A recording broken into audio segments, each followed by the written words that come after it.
Amados hermanos, vamos ya llegando al final de esta preciosa primera carta a los Corintios. Nos situamos hoy ya en el capítulo 16, hermanos. Capítulo 16 de Primera de Corintios, habiendo terminado y dejado atrás el capítulo 15, ¿sí? La semana pasada, hermanos, un capítulo lleno de esperanza. Pues el Señor nos ha estado recordando durante 4 semanas, 4 semanas hemos estado en este capítulo, que su victoria sobre la muerte es también nuestra victoria, ¿sí? Que su resurrección, la resurrección de Jesús, es también nuestra resurrección y que todos los creyentes genuinos, un día resucitaremos y seremos transformados y glorificados tal cual como Cristo es. Y nos sentaremos con Él para siempre a disfrutar de su presencia en un lugar maravilloso donde Él reina. Sí, hermanos, y simplemente por cerrar esta breve introducción, una muy breve introducción, quiero terminar esta introducción citando el último versículo del capítulo 15. La semana pasada terminamos de esta manera. Así que, hermanos míos amados, estad firmes y constantes, creciendo en la obra del Señor siempre, sabiendo que vuestro trabajo en el Señor no es en vano. Amén, hermanos. Es un poderoso texto que nos ayuda a cobrar fuerzas, ¿sí? Porque todo nuestro trabajo, todo lo que hacemos para el Señor, definitivamente no es en vano. Bien, hoy estaremos hablando precisamente de uno de esos aspectos que permiten que la obra del Señor crezca y se desarrolle con fuerza y con salud. Amada iglesia, el texto que nos concierne hoy es un asunto importantísimo para la vida de la iglesia, pero es también un asunto importantísimo para tu vida y para la mía, además de que es un tema sensible, es un tema que levanta diversas pasiones y el cual intentaré enseñar, tratar, ¿no?, con gracia y con verdad, pero sobre todo con la ayuda del Señor. Amén. Bien, yo he titulado, hermanos, este sermón como las ofrendas. La batalla por el trono del corazón. ¿Sí? Y vamos a estar en los primeros 4 versículos de Primera de Corintios, capítulo 16. Así que si tienes tu Biblia, ábrela por favor, evita el móvil.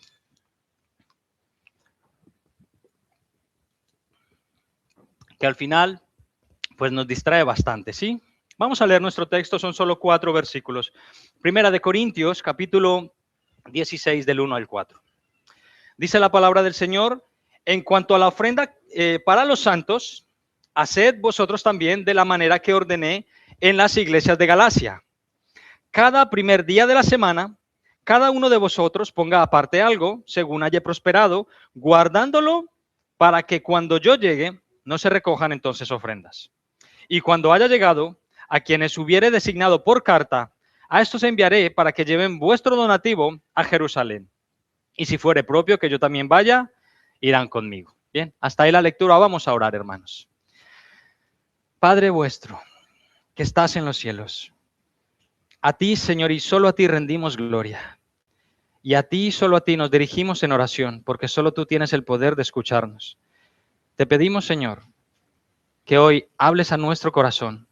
El tema que hoy tienes para tratar no es un tema que tratamos mucho en esta iglesia, pero queremos saber lo que tú vas a enseñarnos hoy a través de tu palabra. Así que te pedimos, Señor, haznos sensibles a la voz de tu Espíritu. Toda verdad que salga hoy, Señor, de aquí, que quede grabada en nuestros corazones y podamos vivirla como tú quieres. Te lo pedimos, Señor, te lo rogamos. En el nombre de Jesús. Amén. Hermanos, el apóstol Pablo viene respondiendo algunas preguntas a lo largo de toda la carta, ¿sí? Esas preguntas se han ido formulando con anterioridad y otras las ha ido respondiendo según él va escribiendo. Ha respondido sobre temas de ídolos, sobre los dones, sobre los juicios civiles, sobre la vestimenta, sobre el decoro, etcétera, etcétera.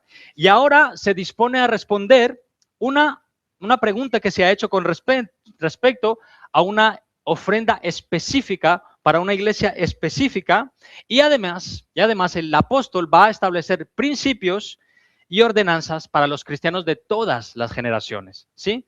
Hermanos, ya sabemos que Pablo no establece ni ordena nada que esté autorizado por el Espíritu Santo. De otra manera no estaría en la palabra. Pero lo tenemos aquí porque el Dios, el Espíritu Santo, lo ha establecido así y nos lo ha dejado para nuestra enseñanza, ¿sí? El asunto que responde ya lo hemos leído. Es un asunto con respecto a las ofrendas. Hermanos, Pablo ha dicho que esta ofrenda económica que se está recogiendo en Corinto va a ir destinada a la iglesia de Jerusalén. ¿Por qué a la iglesia de Jerusalén? Porque la iglesia de Jerusalén, conformada en su amplia mayoría por judíos conversos al cristianismo, estaban atravesando una crisis notable y estaban empobrecidos. Era una iglesia pobre a estas alturas. Hermanos, la iglesia de Jerusalén llegó a este estado después de mucha presión, después de mucha persecución y debemos recordar que casi desde el minuto 1 los cristianos fueron perseguidos, ¿sí? Y despreciados, tanto por judíos como por romanos y paganos. ¿Recordáis a Esteban? Esteban fue un diácono de la iglesia de Jerusalén. Fue además el primer mártir, el primer hombre en morir por la fe en Jesucristo. Y fue allí apedreado y de esta manera tuvieron que salir muchos otros cristianos de Jerusalén para otras ciudades por miedo, ¿sí? Porque tenían miedo de perder su vida. Y en un principio, hermanos, todas las necesidades de los hermanos, de los más necesitados, ¿no? De los huérfanos, de las viudas y los pobres, llegaban a estar cubiertas gracias a la generosidad de muchos otros hermanos. Si recordamos aquel reconocido episodio en Hechos capítulo 2, nos dice allí la Biblia que en la iglesia primitiva, en la primera iglesia, había un rollo tan bueno, había un rollo tan espectacular, ¿sí? Que no había necesidad. Que aquellos hermanos que tenían más, incluso vendían sus propiedades para que las necesidades de los más pobres y necesitados estuvieran cubiertas. Así que de esta manera nadie estaba en necesidad.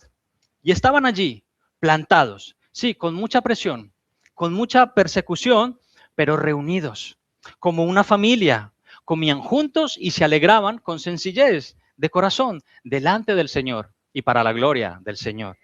Pero para estas alturas, hermanos, repito, después de tanta persecución, después de tanto desgaste y presión y escasez, el apóstol, a medida que avanzaba en su viaje misionero, iba levantando una ofrenda para la iglesia pobre de Jerusalén. De ahí que el versículo 1 nos diga que en Galacia también estaban recogiendo una ofrenda, ¿no? Él dice ahí, haced como las iglesias de Galacia, cada primer día de la semana aparten algo para el Señor. Bueno, esto, hermanos, es el contexto de lo que está ocurriendo allí. Amén. Nosotros lo entendemos, pero además observamos un principio que, como dije antes, aplica para todos los cristianos de todas las épocas. Y lo tenemos en el versículo 2. Hermanos, este es el mandamiento y este es el principio. Cada primer día de la semana, cada uno de vosotros ponga aparte algo según haya prosperado. Por supuesto que esta no es la única vez que nosotros nos encontramos esto en el Nuevo Testamento. Hay más textos, pero quizá un texto representativo lo encontramos en la segunda carta a los Corintios, en el capítulo 9 y en el versículo 7, donde se nos dice, cada uno dé como propuso en su corazón, no con tristeza ni por necesidad. ¿Por qué?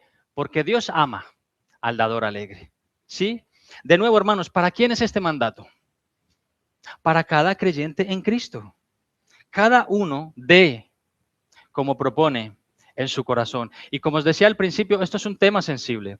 A nosotros nos gusta mucho hablar de dinero en la iglesia y más hoy que tenemos unas cuantas visitas. No nos gusta hablar mucho, pero es un tema bíblico y debemos hablar de ello. Además, toca en nuestro texto. En la predicación expositiva es lo que toca, hermanos.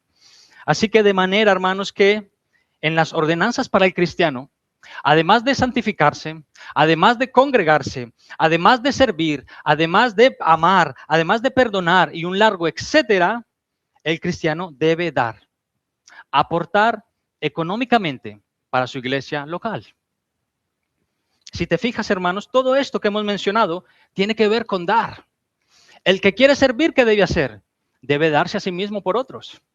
El que quiere amar, ¿qué debe hacer? Debe entregar su corazón y exponerse, ser vulnerable, para amar a otros. Para perdonar, ¿qué debes hacer? Debes dar un paso de humildad y dejar tu orgullo a un lado. Para todo lo que hagas, debes dar algo, debes renunciar a algo. Por tanto, hermanos, el cristiano da. Y el cristiano da porque Dios da.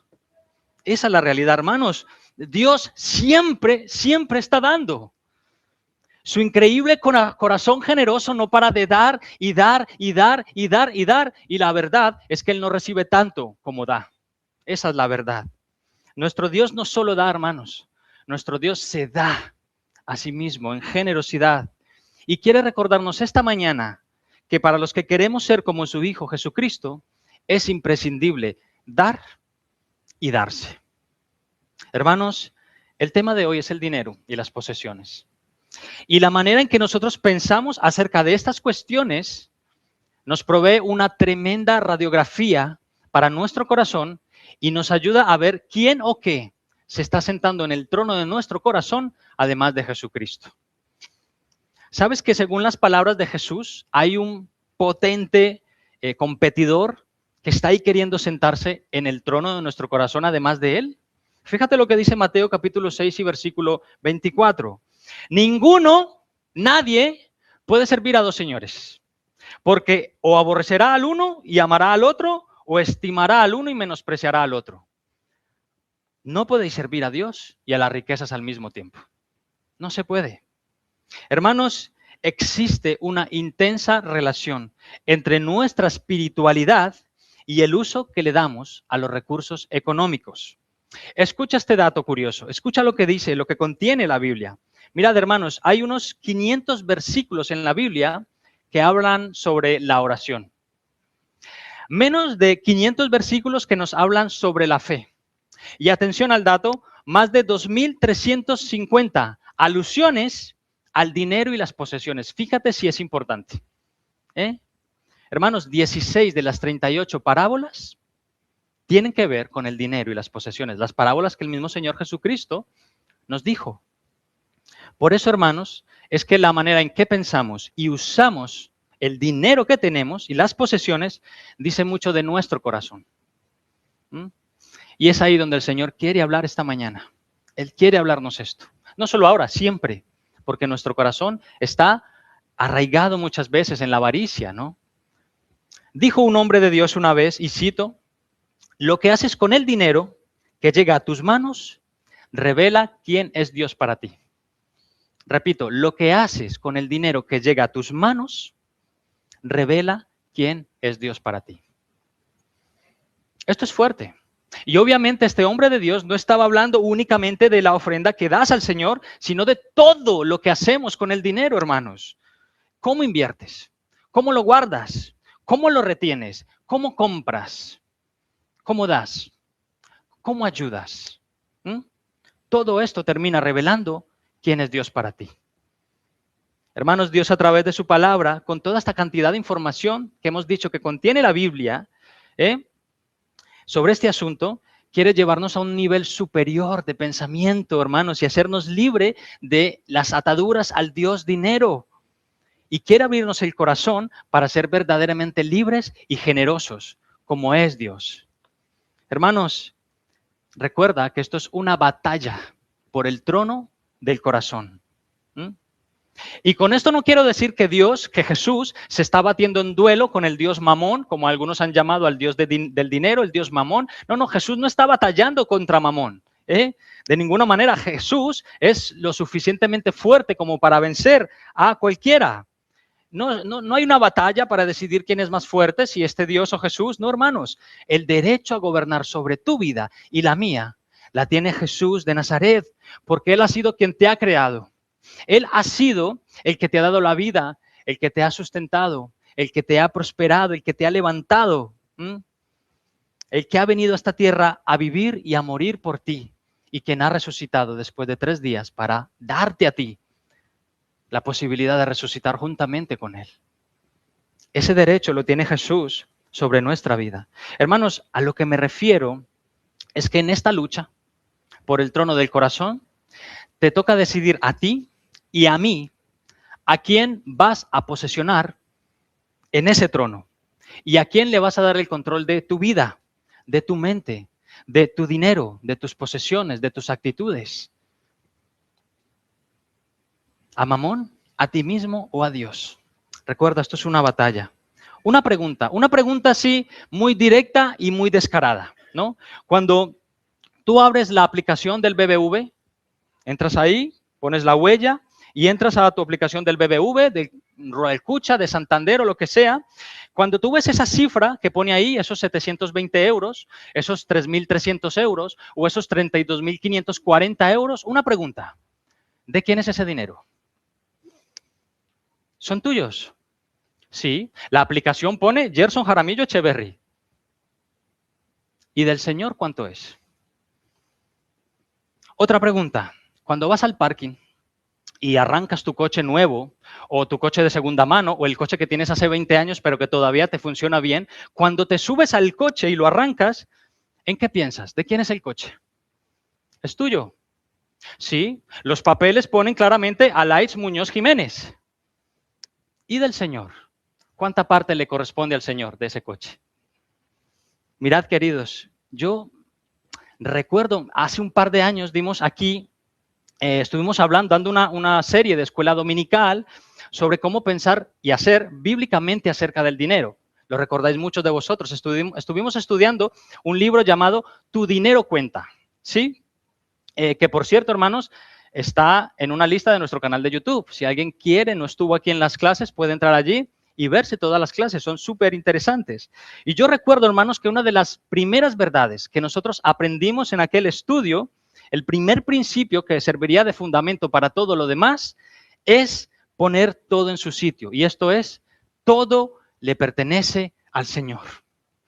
Todo lo que tengo y todo lo que soy es de Dios. Eso es un principio. Tu vida le pertenece a Dios.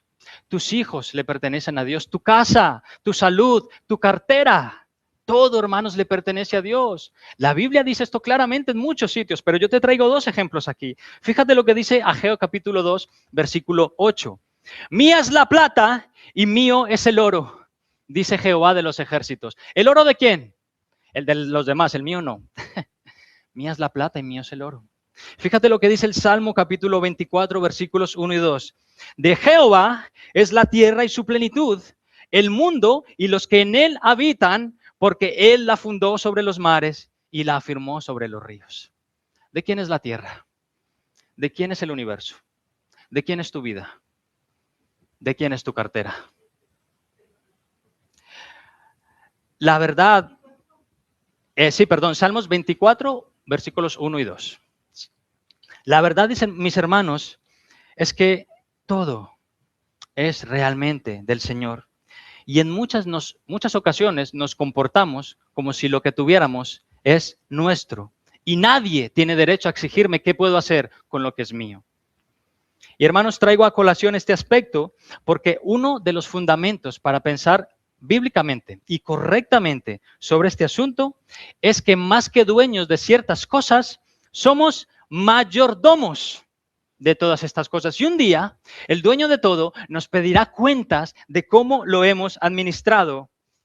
Cuando nuestro amo celestial venga y nos pida cuenta de cómo estamos administrando todo en nuestra vida. No solo las posesiones, todo.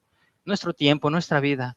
De nuevo, tu vida, tus hijos, tu casa, tu trabajo, tu salud, tu cartera.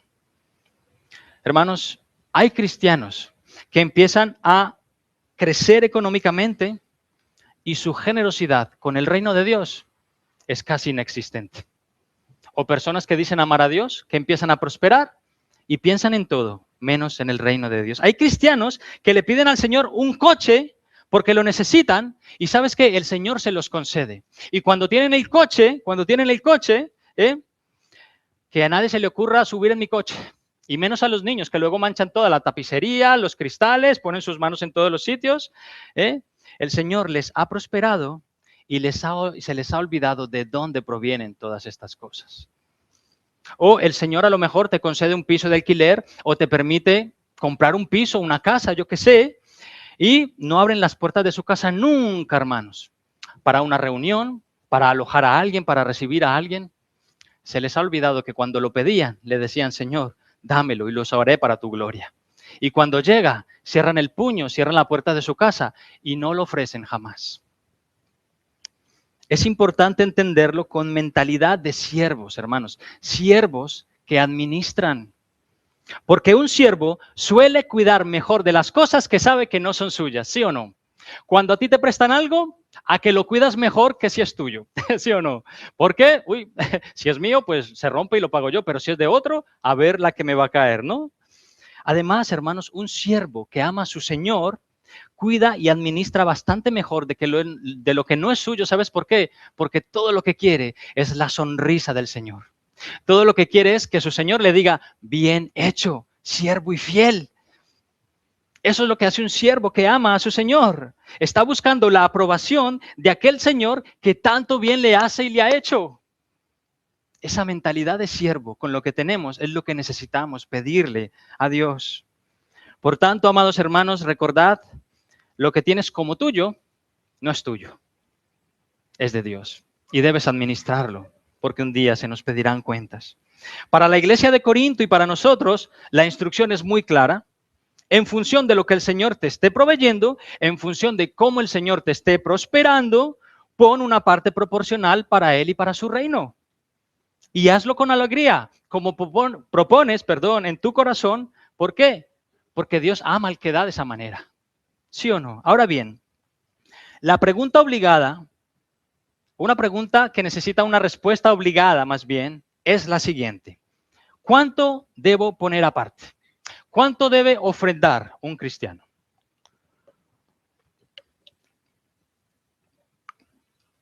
¿Debe un cristiano dar el 10% de sus ingresos cada mes o cada que tenga una fuente de ingresos? ¿Es el diezmo realmente bíblico? Bueno, la respuesta corta, hermanos, es sí. El diezmo es bíblico, pero el diezmo no es una ordenanza para la iglesia del Nuevo Testamento. Era una ordenanza para el pueblo de Israel, ¿sí? Y vamos a desarrollar esta idea, hermanos, y para ello es necesario que hagamos un breve repaso de cómo instaura Dios la ley de los diezmos. Y vamos a ir muy rápido, pero te pido que cuando estés en casa, si tienes dudas, tú lo leas. Mirad, en Deuteronomio 14, a partir del versículo 22, el Señor detalla claramente esta ley. No voy a leer todo el pasaje, hermanos, para ganar un poco de tiempo, pero fijaos cómo empieza este texto. Deuteronomio capítulo 14, versículo 22. Indefectiblemente diezmarás todo el producto del grano que rindiere tu campo cada año y comerás delante de Jehová tu Dios en el lugar que Él escogiere para poner allí su nombre, etcétera, etcétera, etcétera. No lo vamos a leer, pero vamos a ir desarrollándolo. Yo os voy a decir en qué versículos están. Hermanos, es Dios quien establece esta ley, ¿sí? ¿Para qué eran utilizados los diezmos en el antiguo Israel? Bueno, en primer lugar, hermanos, los diezmos eran para los levitas. Había una parte del diezmo, un diezmo, específico para los levitas. ¿Por qué los levitas? Porque los levitas eran una tribu que no tenían heredad, no tenían campo. Por tanto, todas las demás tribus debían mantener a los levitas, ¿sí? Debía aportar el resto de tribus a los levitas porque ellos se dedicaban a los asuntos sagrados. Estaban día y noche ocupándose del templo, del mantenimiento del templo, pero también estaban encargados de dirigir y gobernar, estaban encargados de ocuparse de la parte civil, judicial y en muchas otras ocasiones incluso leyes sanitarias o sanidad. ¿De acuerdo? Entonces, hermanos, toda esta parte gubernamental era sostenida por un impuesto llamado el diezmo. De ahí que se nos diga indefectiblemente, o sea, sí o sí debes hacerlo. Diezmarás. Ese era uno de los diezmos, pero hay más. En Deuteronomio 14 también se nos dice que había un tipo de diezmos que era usado para las fiestas nacionales. Este diezmo el propio pueblo disfrutaba de él, ¿no? Sabemos bien que Dios era quien marcaba en el calendario anual de Israel qué día y cómo se celebraban las fiestas de los tabernáculos, ¿sí? Etcétera. Y es de hecho, hermanos, bueno, sabemos que cada fiesta requiere un gasto. En todas las fiestas hay gastos, ¿no? Pero de hecho en el capítulo 14 de Deuteronomio se les da la instrucción a los judíos de que si la fiesta se desarrollaba en una ciudad alejada, como pudiera ser Jerusalén, en vez de que ellos llevaran el producto del campo o los sacrificios animales, los dejaran ahí, llevaran el dinero y compraran en la ciudad todo aquello que iban a ofrecer al Señor, ¿no? Por eso es que la figura de los cambistas, ¿no? Lo vemos en el Nuevo Testamento, bueno, en los tiempos de Jesús. ¿Recordáis cuando Jesús entra al templo? Allí habían mesas de cambistas. ¿Por qué? Porque es lo que hacían los hermanos que se desplazaban de más lejos, compraban allí su paloma, su cordero o el fruto del campo. ¿Qué pasa? Que luego esto se desvirtuó. Empezaron a cobrar excesivamente, los animales ya no eran perfectos, por tanto te vendían una oveja, un cordero con el pie, la pata partida, yo qué sé. Por eso es que Jesús luego le llamó cueva de ladrones. Habéis convertido la casa de mi Señor, de mi Dios, en una cueva de ladrones, ¿sí? Y en tercer lugar, hermanos, había un fondo de contribución social, ¿no? En el versículo 28 de Deuteronomio 14 dice: al fin de cada 3 años sacarás todo el diezmo de tus productos de aquel año y lo guardarás en tus ciudades, y vendrá el levita que no tiene parte ni heredad contigo, y el extranjero y el huérfano y la viuda que hubiera en tus poblaciones, y comerán y serán saciados, para que Jehová tu Dios te bendiga en toda obra que tus manos hicieran. Sí, hermanos, este era un tipo de diezmo que se daba trianualmente. Cada 3 años se daba este diezmo, se disfrutaba entre los más necesitados, ¿sí?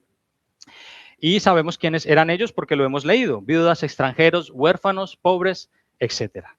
Así que, hermanos, estos son básicamente los diezmos de obligado cumplimiento para Israel.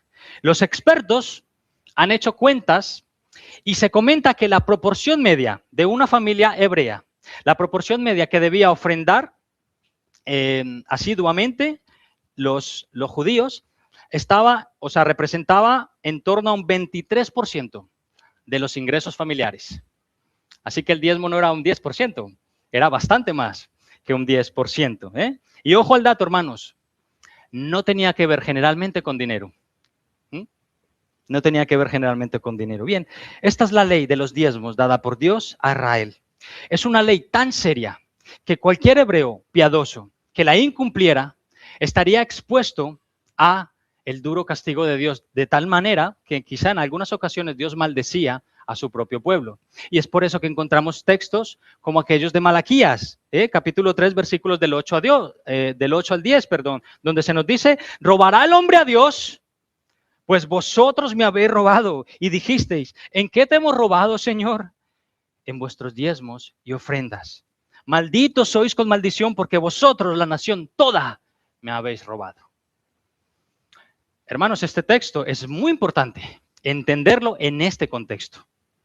Y el judío que no quisiera diezmar estaba expuesto a la maldición de Dios. En el Nuevo Testamento no vemos eso. Y yo sé que en muchas iglesias usan este texto para amedrentar y poner terror en la vida de los creyentes que no diezman ni ofrendan y traen las primicias y se desprenden de todo su dinero para llevarle a unos vividores. Dios ya no maldice a su pueblo. Todos los cristianos son benditos en Cristo. ¿Sí? Por eso es tan importante entender esto, hermanos. Porque una vez llegado Jesús, una vez el viejo pacto es abrogado e instaurado el nuevo pacto, el pacto perfecto, entonces la ley del impuesto de los diezmos desaparece para traer una nueva y mejorada ley, una ley a la cual yo llamo la ley de las ofrendas de corazón. Esa es la nueva ley.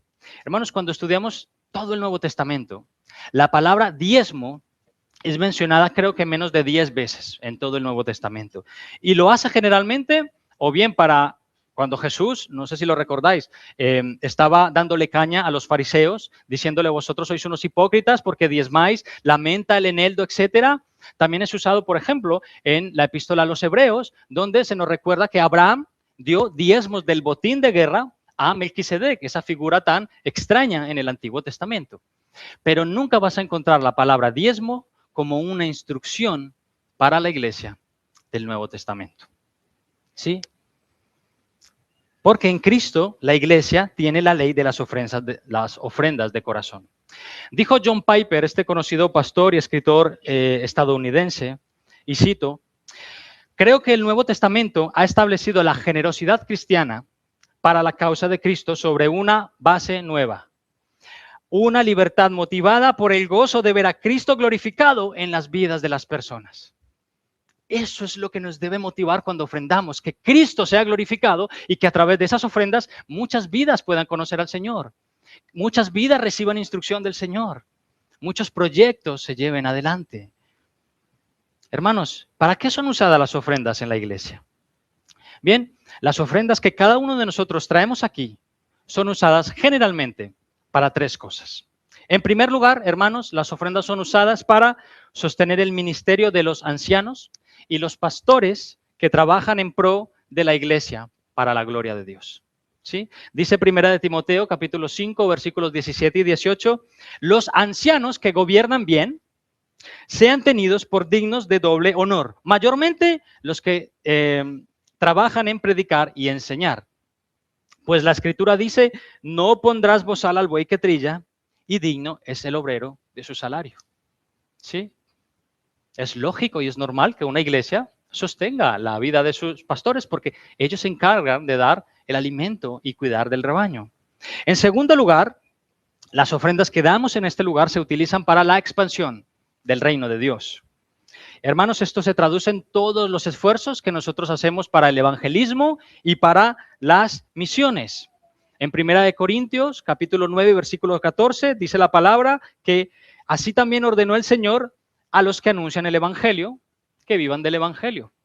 Hermanos, si hay un misionero en Nigeria que está predicando la palabra y encima tiene que trabajar y buscarse la vida, qué tremendo, ¿verdad? ¿Cuándo va a predicar el evangelio? Aquel, hermanos, aquel que anuncia el evangelio tiene derecho dado por Dios de vivir del evangelio.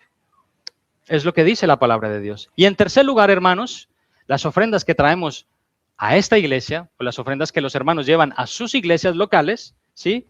Se usan para cubrir las necesidades de los pobres y de las personas con necesidades especiales, ¿no? Hermanos, encontramos en la Biblia una gran variedad de pasajes donde se insta a los hijos de Dios a estar atentos a las necesidades de los desfavorecidos, ¿sí o no?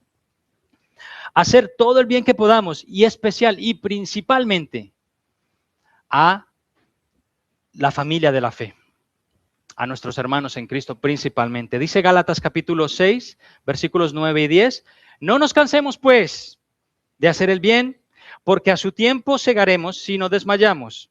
Así que según tengamos oportunidad, hagamos bien a todos y mayormente a los de la familia de la fe. ¿Sí? Obviamente primero los de la familia, primero los de casa, luego los demás. Hermanos, principalmente en estas tres áreas son usadas las ofrendas que traemos al Señor. De allí se desliga toda una serie de gastos, ¿no? Como el mantenimiento del hogar o el alquiler, la luz, el agua, los proyectos en los ministerios y un largo etcétera que todos conocemos, ¿no? Todos venimos aquí, tenemos un aire acondicionado que más o menos nos enfría y eso sale de las ofrendas, ¿no?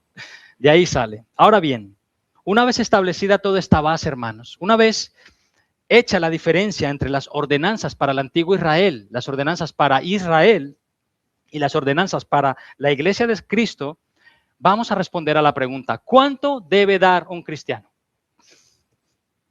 Mis hermanos, la gran mayoría de teólogos respetables, la gran mayoría de pastores serios que pastorean sin avaricia y la gran mayoría de hermanos maduros en la fe, reconocemos que un 10% es un buen punto de partida.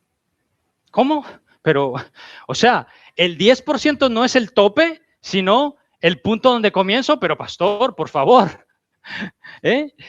Hermanos, no es por obligación. No es por obligación. El Señor lo deja a tu voluntad, lo que propongas en tu corazón. Pero te digo que el cómputo global de lo que ofreces al Señor debería tener como punto de partida un 10%. Y no es una exigencia, hermanos. Es los principios que encontramos en la palabra del Señor. Recuerda, hermanos, que tenemos un pacto superior. Tenemos un llamado superior. Pero más que pensar si debemos dar o debemos dar más o menos, lo importante de nuevo es que identifiquemos lo que se está produciendo ahora mismo en nuestro corazón. ¿Qué se produce en tu corazón cuando la Biblia te dice que des? ¿Hay gozo? ¿Hay alegría? ¿O hay tristeza? ¿Hay duda? ¿Qué se está produciendo ahora mismo en tu corazón cuando se trata de abrir la cartera?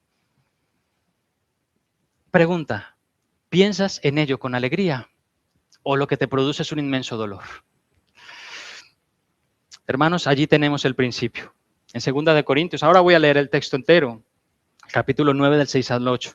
Dice la palabra en una versión un poco más actual. Recuerden esto, iglesia. El que siembra escasamente cosechará.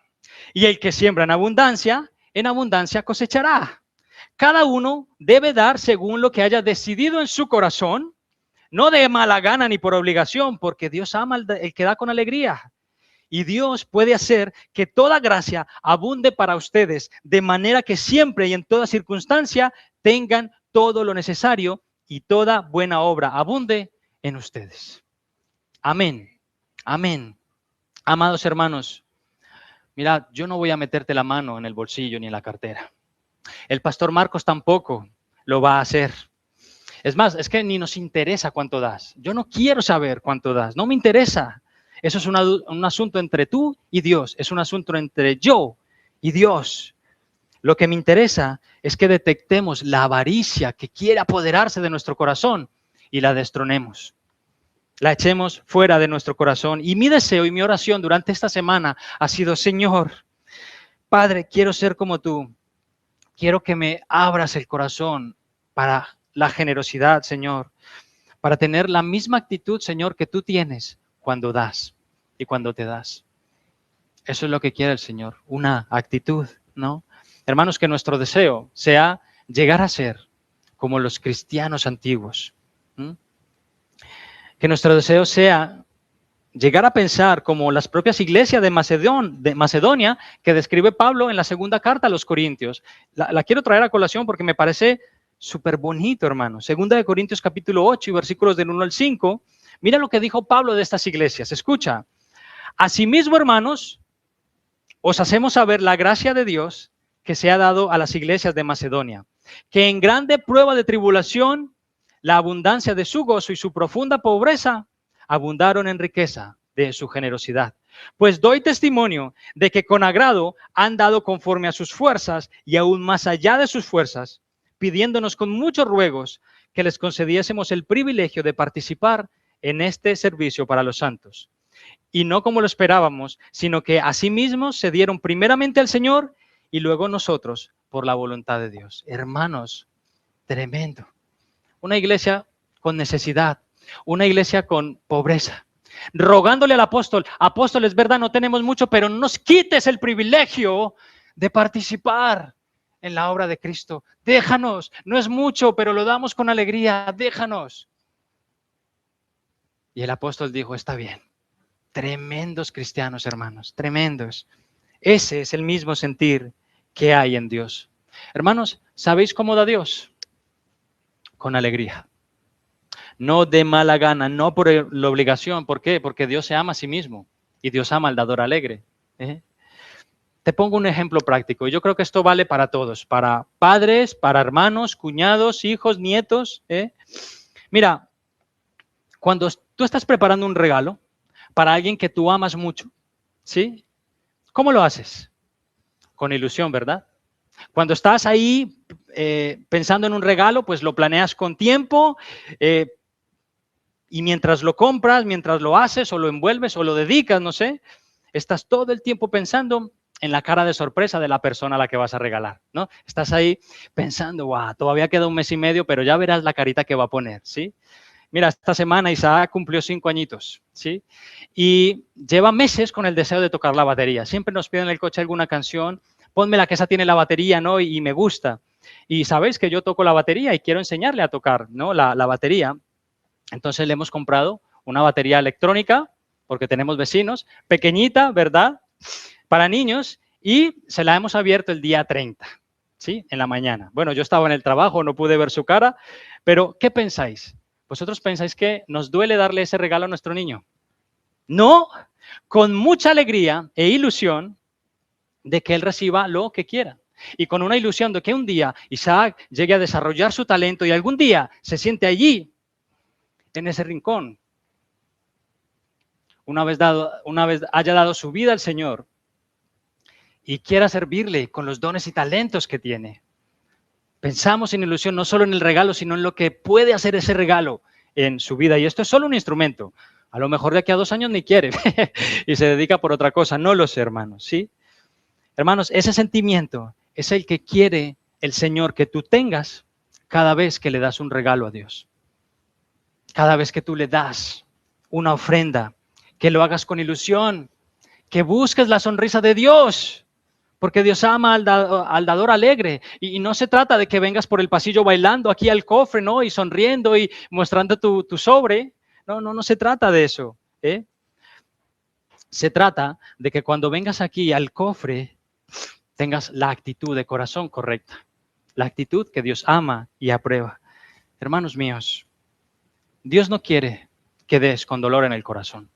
No, así no. No como cuando nos llega la carta del IBI, de los impuestos, ¿sabes? No como cuando te llega la carta del impuesto de basuras, el impuesto de circulación del coche o el seguro del coche. ¿Cómo lo haces? ¿Con alegría? No, con tristeza. Y cada vez más, El impuesto de basuras en Vitoria nos lo han triplicado del año pasado a este. Bueno, nos lo han triplicado 3 veces, pagamos 3 veces más. Yo eso no lo recibo con alegría. Y más cuando veo que los contenedores están llenos y demás, ¿no? Eso yo no lo recibo con alegría. Me produce amargura. Pero a lo que debemos llegar es a ese nivel de espiritualidad en el que pienses de todo corazón que el poder ofrendar, que el poder contribuir con el reino de Dios es una alegría inmensa, una bendición tremenda y no una maldición, hermanos, porque hay cristianos que de verdad viven y piensan así. Hay cristianos que cuando tienen que meter la mano al bolsillo, representa para muchos de ellos una tristeza. Hacen cuentas y cuentas y ¿sabes qué? Dios no aprueba una actitud así. No. Mira, con tristeza no. Es que ni lo traigas, vas a pecar. ¿Sí? No. Es mejor que te lo guardes con alegría, hermanos. Con la actitud correcta, porque Dios ama al dador alegre. Dios prospera al dador alegre. Hermanos, la gente no suele ver la falta de generosidad como un pecado. No ve el derroche de dinero como un pecado. Y es verdad que no hablamos mucho de esto y nos cuesta verlo así, ¿no? Pero nos cuesta confesarlo. Debemos confesar este pecado y decirle al Señor, Señor, perdóname por derrochar el dinero, por pensar solo en mí mismo, por no pensar en los demás, por no abrir la mano para compartir. Señor, lo siento. Perdón por comportarme igual que el mundo. El mundo no piensa en nadie, en sí mismos y en los suyos. Los hijos de Dios no deberíamos pensar así. Hermanos, las personas no vemos la falta de generosidad o el descontento del alma como un pecado, porque esto va ligado también, ¿no? El que tú llegues a tu casa y digas, estoy hasta la coronilla, estoy hasta el copete de vivir en esta casa de 60 años con este baño viejo, mira cómo huele, estoy hasta el copete. Y ya empiezas a darle lugar a la comparativa con tus vecinos. Mira, ellos han podido reformar, ellos se han marchado a un piso mejor y no estás contento con lo que tienes. Ves cómo los demás prosperan y tú ahí quejándote. Y no lo vemos como un pecado. Lo vemos como un desliz, como bueno, un momento, ¿no? Y la Escritura nos dice que nosotros debemos estar contentos con lo que tenemos, ¿sí? Si vives en un piso de hace 60 años y tu baño está viejo y huele, pues límpialo, ponle un cuadrito, decóralo. Cuando entres a casa, dale gracias a Dios, porque tienes un lugar donde vivir. El contentamiento del alma, gracias, el contentamiento del alma está ligado a todas estas cosas. Amén. Perdón.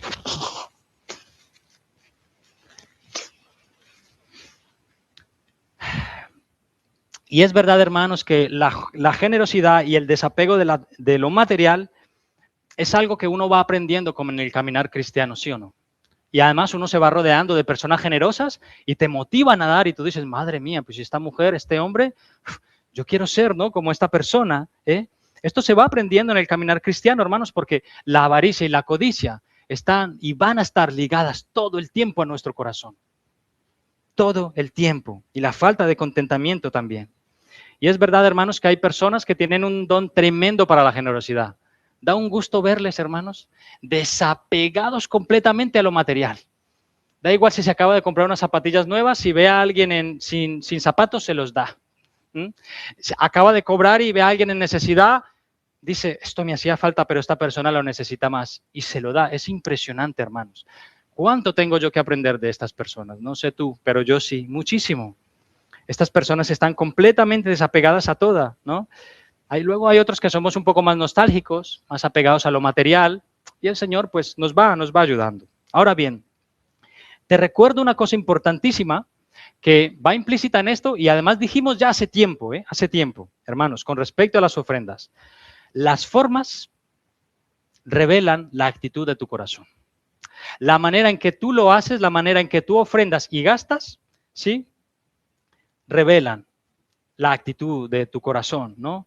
Y recuerdo que una vez estuve con Camila, los niños, fuimos a visitar una iglesia.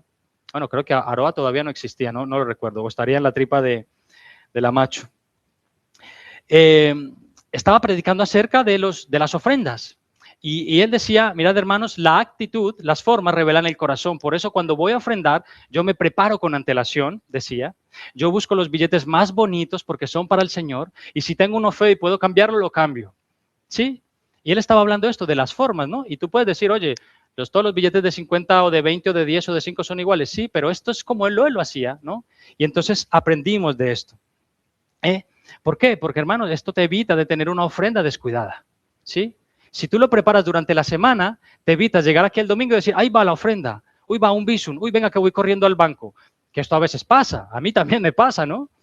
Pero, ¿qué tal si le dedicamos un poquito más a pensar en nuestras ofrendas durante las semanas?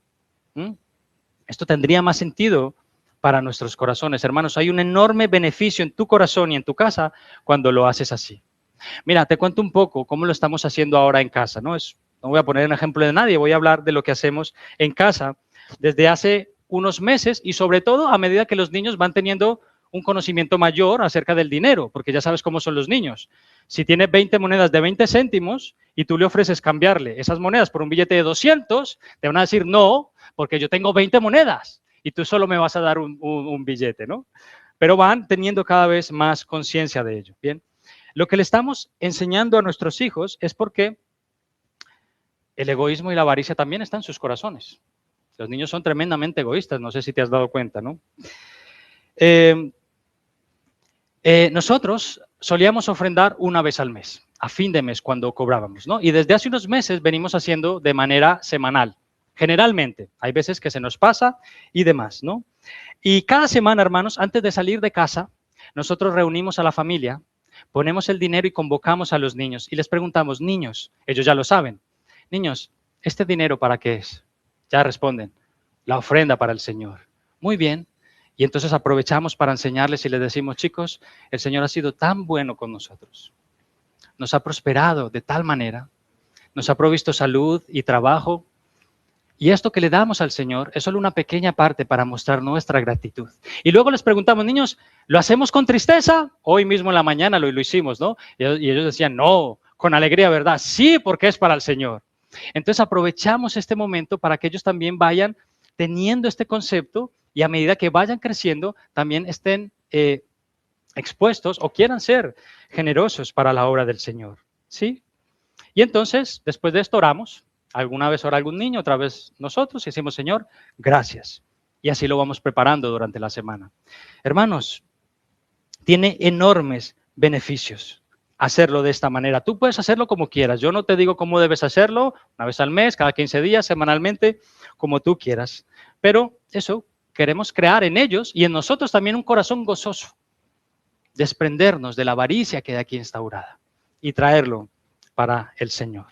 Porque seamos sinceros, hermanos, yo no sé si te pasa o te ha pasado a ti, a mí sí, que cuando tenías menos recursos y cobrabas 300 euros, te dolía bastante menos apartar una parte para el Señor.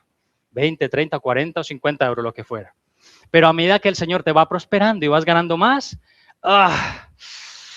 tengo que dar más al Señor. Y eso fue una lucha para mí. Y sigue siéndola, hermanos. La avaricia está allí, ¿sí? A medida que el Señor te va prosperando y la cantidad va aumentando, hay más dolor en el corazón. Y lo que Dios quiere es que no haya más dolor en el corazón. Y te animo a que no pienses en la ofrenda que traes al Señor como una cuota inamovible, ¿sí? Una cuota que tú dices, venga, ya está, esto para el Señor, esto es del Señor, el resto es mío y hago con ello lo que quiera. Que no, que todo es del Señor, todo es del Señor. Tú das tu parte al Señor y lo demás pide sabiduría al Señor para saber cómo gastarlo, ¿sí? Y hay personas, hermanos, que ofrendan no lo sé, pero yo sé que esto ocurre. O sea, yo no quiero decir que no sé si esto en esta iglesia ocurre, pero yo sé que ocurre en la vida de los cristianos. Hay personas que ofrendan la misma cantidad hace 10 años. Su salario ha aumentado como 4 o 5 veces y dan la misma cantidad como si fuera una cuota. Y se despreocupan, hermanos. De nuevo, cada uno dé como propuso en su corazón. Pero si esto es lo que propones en tu corazón, por favor, vigílalo. Y no estoy intentando convencerte de que traigan más porque, hermanos, que lo que Dios quiere es que siembres generosamente para que coseches generosamente. ¿Sí? Por supuesto, es importante, hacerlo de manera regular. La iglesia lo necesita, hermanos. Necesitamos un presupuesto. Necesitamos pensar en proyectos futuros, en las misiones, en ayudar a las personas en un nuevo local, ¿sí? Pero si llevamos dando la misma cantidad y cada vez reducimos más, estos proyectos no salen adelante. Los ministerios empiezan a cojear. Algunos cristianos dicen, es que no doy porque no tengo, no puedo dar más. Ok, está bien, yo no conozco tu situación familiar, pero te propongo una cosa, una pregunta. Bueno, más que una pregunta es una proposición. Lo primero que debes pensar es que si la razón por la que no tienes es precisamente porque no das, ¿y qué tal si no tienes porque no das? Porque llevas años aferrado a la avaricia, deseando dinero, dinero, dinero, dinero, todo para mí, nada para dar. ¿Y si la razón por la que no tienes es porque no das?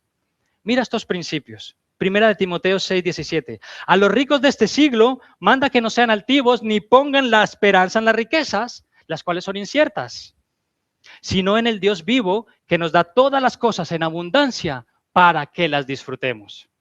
Sí, hermano, lo que el Señor nos da es también para el disfrute, por supuesto que sí.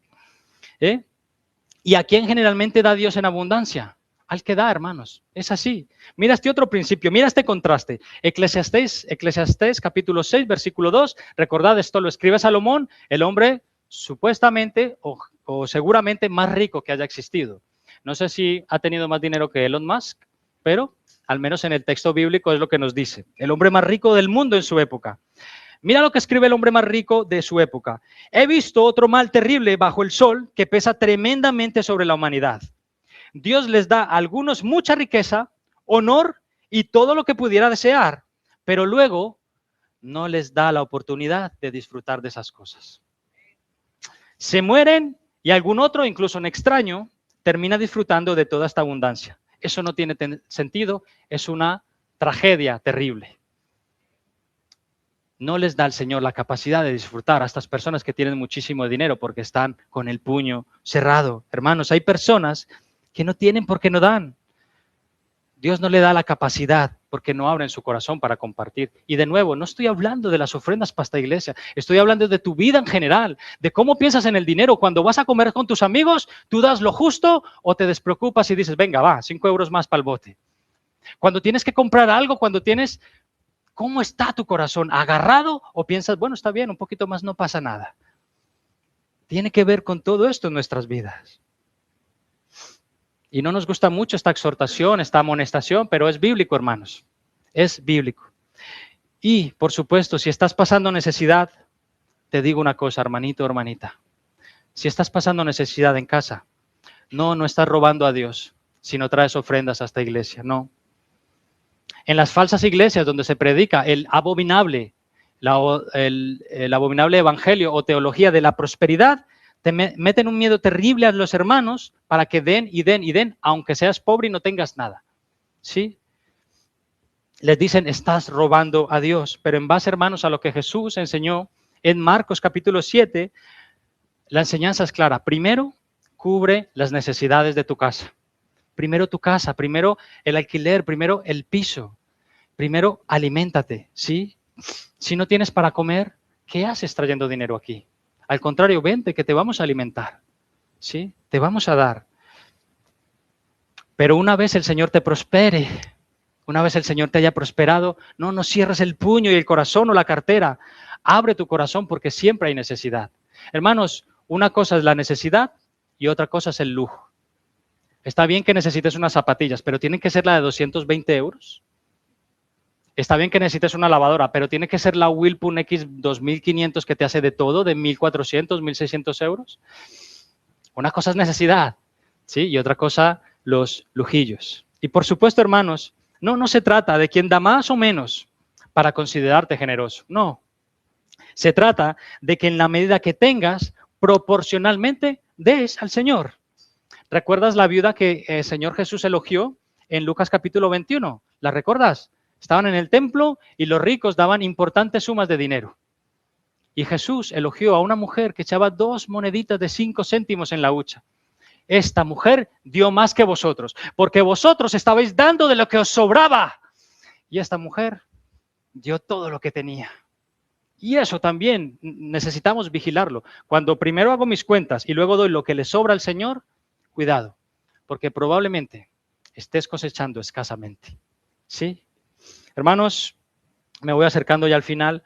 Cuando prediqué por primera vez algo parecido a lo que estamos haciendo hoy en Zaragoza, hace como 12 o 14 años, yo predicaba esto, decía, mira, el diezmo es una ley para Israel, para nosotros está la ley de las ofrendas de corazón.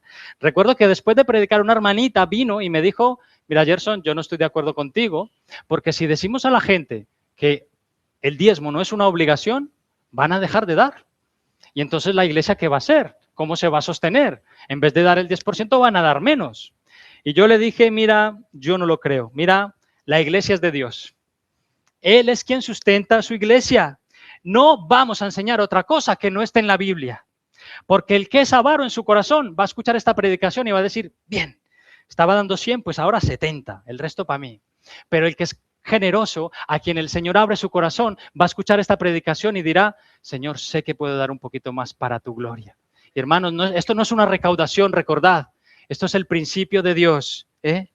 Poderoso es Dios para hacer que abunde en vosotros toda gracia, a fin de que teniendo siempre en todas las cosas todo lo suficiente, abundéis para toda buena obra. Hermanos míos, tendría muchas más cosas que decir. De verdad, he tenido que quitar un montón de cosas. Le decía a Camila, yo necesitaría como 1 hora y media para predicar este asunto. Y Camila, venga, recorta. Y además hoy hay Santa Cena. ¿Sí? Pero permitirme unos minutos, hermanos. Espero y deseo haber despejado al menos muchas dudas, aclarado ciertos criterios y sobre todo, haberos motivado a ser más como Jesús en este sentido. Si quieres saber más sobre estos temas, recordad, puedes entrar al canal de YouTube y busca la lista Tu Dinero Cuenta. Son 18 clases bien interesantes, hermanos. Y además, te recomiendo que escuches un podcast del pastor Héctor Salcedo de la Iglesia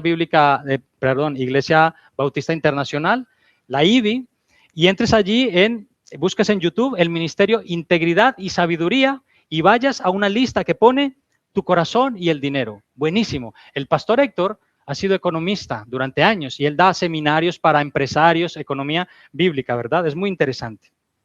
Así que, hermanos, resumimos lo que hemos visto hasta aquí.